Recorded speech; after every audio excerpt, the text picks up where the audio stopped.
Toadette is clearly the girl Toad, right? So wouldn't that make Toad the boy Toad?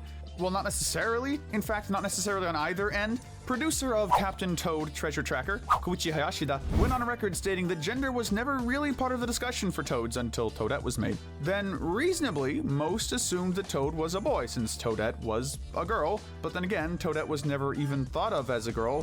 Miyamoto, in another interview, stated that it was more left to the interpretation of the fans whether Toads and Toadettes were boys or girls. So, it seems totally reasonable to conclude that Toads are gender-ambiguous characters left up to the interpretations of the player. Another interesting thing, are Toads all just named Toad? There are exceptions like Toadsworth, Toadette, etc., but most of them are just called Toad, even Captain Toad. Then again, what about Blue and Yellow Toad?